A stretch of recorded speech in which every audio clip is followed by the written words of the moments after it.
சீனு சீனு சீனு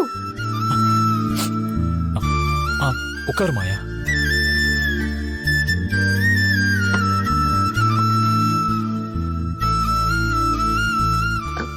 என்னாச்சு சீனு? அத்தை ஏதாவது சொன்னாங்களா? சொல்லு சீனு, என்ன ஆச்சு? ஏன் உன் கண்ணெல்லாம் கலங்கி இருக்கு? ஏய் சொல்லு சீனு, என்ன ஆச்சு?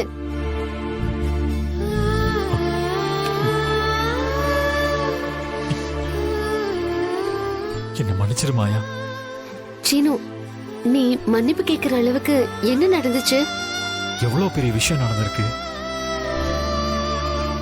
ஒவ்வொரு தடவையும் நான் ரொமான்ஸ் பண்ணணும்னு உன் பக்கத்துல வரும்போதெல்லாம் நீ ஏதேதோ சாக்கு போக்க சொல்லி அதை தவிர்த்துட்டு போயிடுவேன். ஏன் நீ இப்படி இருக்கன்னு நான் ரொம்ப யோசிச்சிருக்கேன். முதல்ல உனக்கு என்ன பிடிக்கலையோன்னு நினைச்சேன். அப்புறம் உடல் ரீதியா மன ரீதியா எனக்கு ஏதாவது பிரச்சனை இருக்குமோ நினைச்சேன். அப்புறம் மெல்ல மெல்லமா இது எதுவுமே இல்லை. ஆனா நீ சொல்லாதப்ப ஏதோ ஒரு விஷயம் இருக்குன்னு நினைப்பேன். உண்மையை சொல்ல போனா உன்னை தப்பா நினைச்சிட்டு இருந்த மாயா. ஏன்னு மட்டும் எனக்கு புரியாமலே இருந்துச்சு. என் அம்மா தான் அதுக்கு காரணமா இருந்திருக்காங்க. ஆனா நீ அதை ஒரு தடவை கூட சொன்னதே இல்லை. சாரி மாயா. நான் உன்னை தப்பா புரிஞ்சுக்கிட்டதுக்கு மனப்பூர்வமா மன்னிப்பு கேட்டுக்கிறேன்.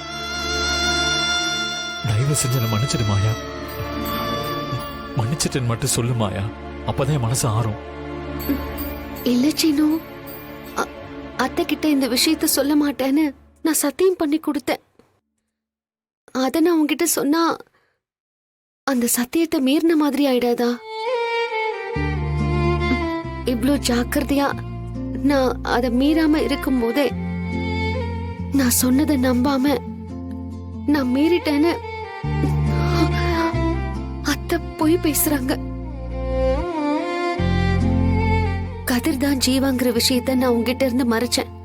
அத ஒரு கட்டத்துக்கு மேல மறைக்க முடியாம உன்கிட்ட சொல்லிட்டேன்.